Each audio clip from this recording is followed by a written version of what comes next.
Episode 12, A Fairy is Born. This episode starts off in Althea where we zoom to Farragut's office, where the Winx specialists are speaking with her and the rest of the company alike in their respective apartments, both of their progress and Roxy's. Techna soon asked about anything regarding Balazar and the Light Rock Council. Griffin chimed in saying that Balazar told them that the council is debating on whether to separate the magic dimension once more or help go save Earth and its last fairy. Hagen followed that Councilman Gimlian and Yurka seemed to persuade most of the councils in their favor of abandoning Earth, and this could be a problem regarding communicating with them for magic. This troubled Brennan asking what they should do. Saladin then spoke up saying that they should continue what they're currently doing and they will figure something out. Farragonda also informed the girls that she, Griffin, and Saladin provided the technology and magic they need to protect both the pets and shop. She transferred it to them and soon ended their meeting. After the meeting, we see Farragonda looking stressed out, which caused Hagen and the others to ask if she was okay. She said that she is, but is honestly having difficulties trying to figure out the next plan if the council ever decide to separate the magic dimension from Earth, leaving the Winx specialist and Roxy in a very vulnerable position without their guidance. Soon Concorda, the pixie that resided in Althea's magic archive, appeared in front of her and asked what's wrong, then told Farragonda not to even try to hide it because she can sense her stress with their bond. Farragonda is chuckling how she could never hide how she feels when it comes to Concorda, then says that she's been trying to figure out a way to request additional help, which gave her an idea. She asked Griffin and Saladin to summon forth the other guardian pixies, Athena and Disporta, along with summoning Libby, the pixie of messages, to request Nymphia, the girls' bonded pixies, and her older sister Jolly, and will contact Balazar. Transferring back to Earth, where summer vacation officially began, the Winx, Roxy, and Specialists are seen in Gardenia's outskirts, continuing their combat training. Stella, Techna, and Flora are seen training with the guys, while Aisha, Blue, and Musa are seen training with Naboo in mystic combats in their Believix forms, along with Roxy to better her magic. They decided to take a break and chill by the lakeside a bit, where the guys compliment the girls of how vastly they've improved over the past few weeks, to which Stella praised that they've learned from the best, followed by Flora adding that they learned so much from physical combat and how beneficial it is, and wish they took courses back when they attended Althea.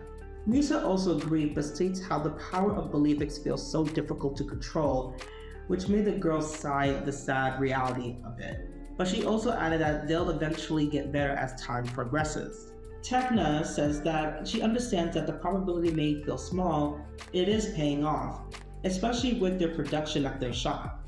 Tia May even pointed out how much progress Roxy is displaying with her magical abilities, especially with her training with Naboo.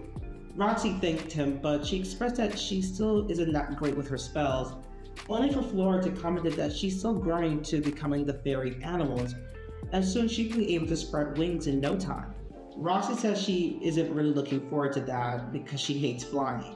She even didn't like when she was being levitated by magic. Aside from that, despite her progress, she still doesn't see herself as a fairy, nor feels it. She just wants to be a normal girl. Bloom commented that she is a normal girl who just happens to have extraordinary powers, and understands why it scares her. She explained it's okay to feel insecure at first of something you're not familiar with, but over time it's something to grow and overcome eventually. Flora added that she'll get used to it over time and reminded her that it's not your powers that makes you unique, it's your personality, and also reminded her that of the last conversation that she can still be magical and not miss out the regular things in life. Before they were about to leave, there was one lesson that Flora wanted to teach Roxy, something that she and the others learned back in Season 1. She wanted to teach her using nature as a navigation. This lesson doesn't require any magic, only relying on your intuition and connecting with the surrounding environment. Roxy finds it a bit strange, but she is relieved that she doesn't have to use magic for once. She is shown to have a grasp of this lesson and picking up quite quickly in the process, to which Flora commended and hugged Roxy for it, which made Roxy smile a bit and replying that she learned from the best teacher, while scratching her head, and this made Flora blush a bit. Everyone soon packed up their things and headed for home.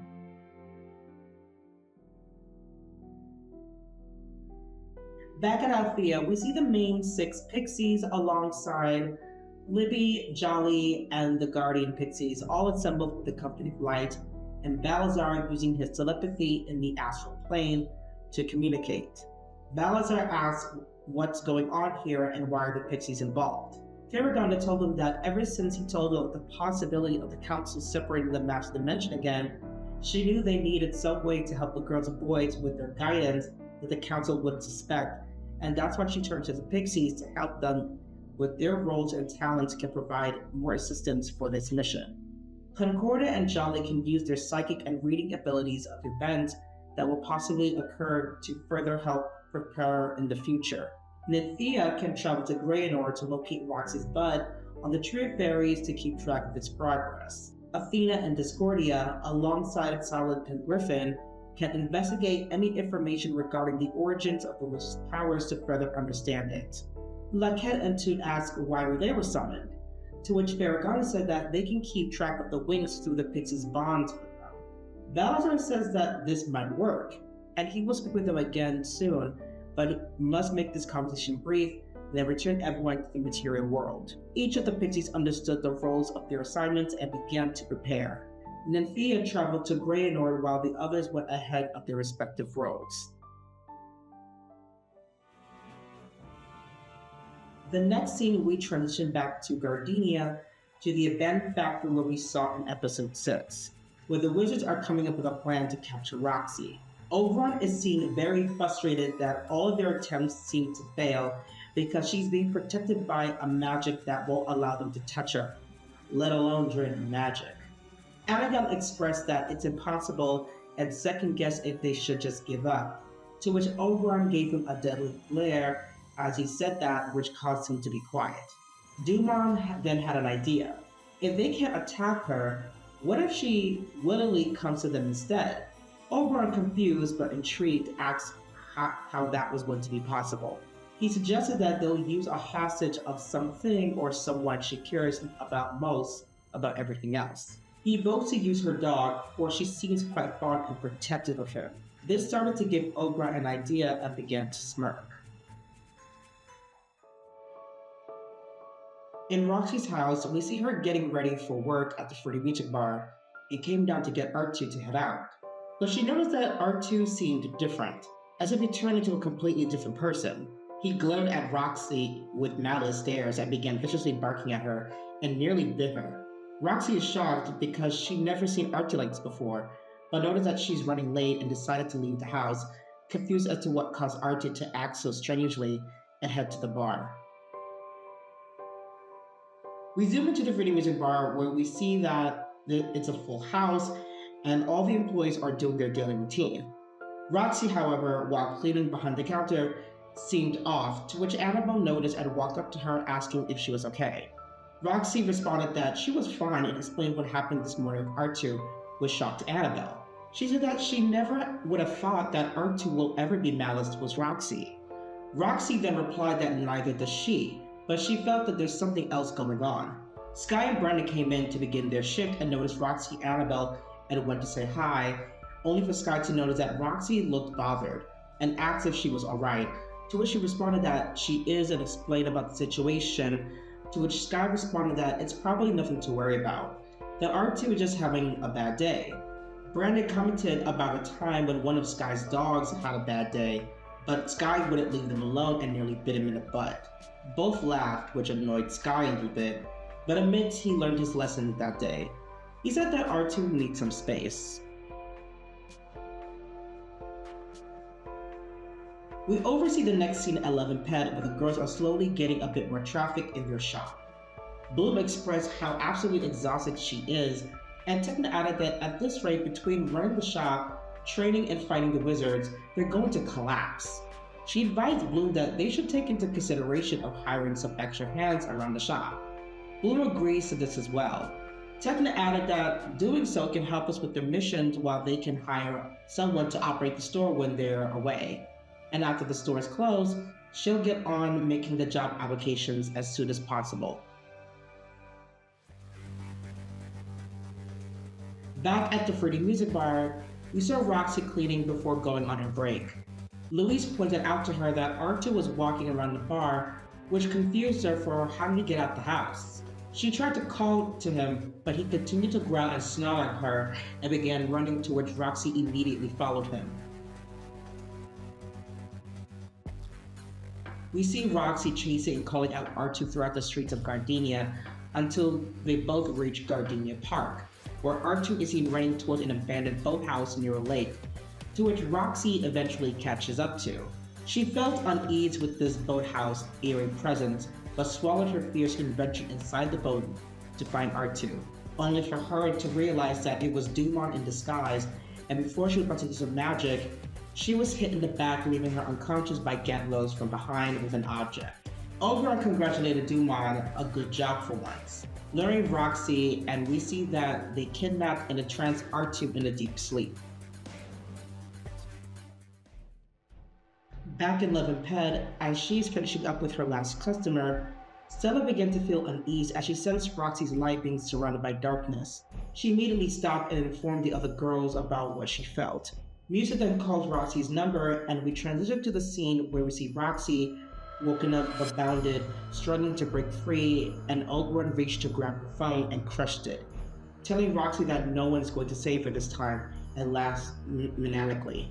Back at Love and Pet, we see the girls being concerned that this went straight to voicemail. They began to close the shop early, and with Stella summoning her scepter, teleported them to the Freedom Music Bar.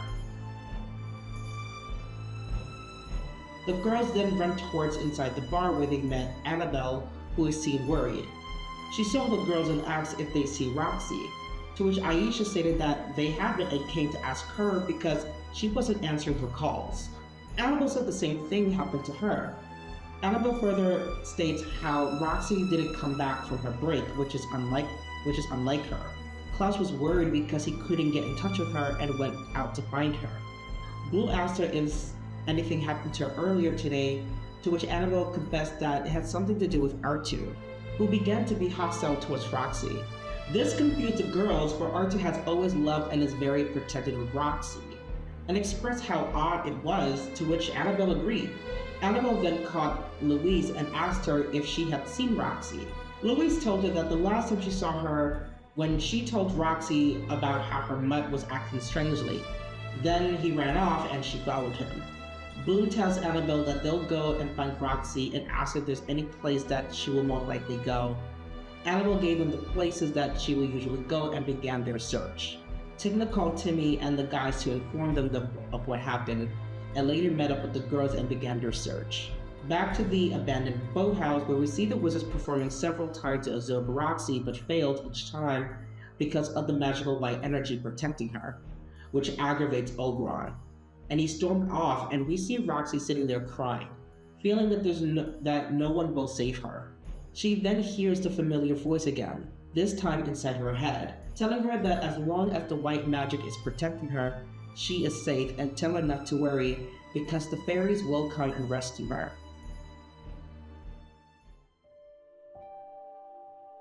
Transferring to the magic dimension, we see Nymphia arrived in Graynor and is traveling to find the Tree of Fairies, expressing how difficult it was to find the tree, but then realized as the pixie of nature, she can ask the vegetation of the realm to help her navigate to the tree.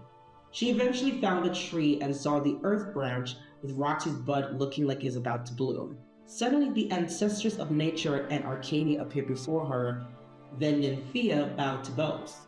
Arcadia informed Nymphia that she knew why she arrived, and told her that the last Earth Fairy's fate hangs in the balance, which got Nymphia worried while looking at the bud.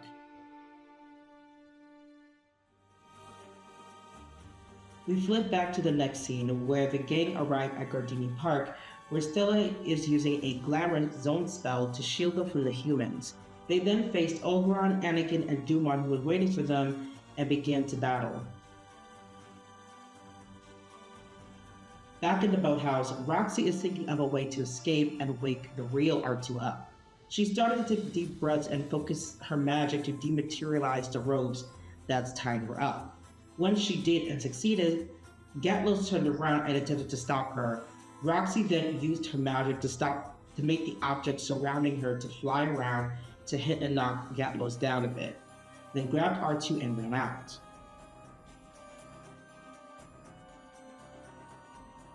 Roxy finally found a place in Gardenia far from the boathouse and tried many attempts to awaken R2 but failed, which led her to break down and cry.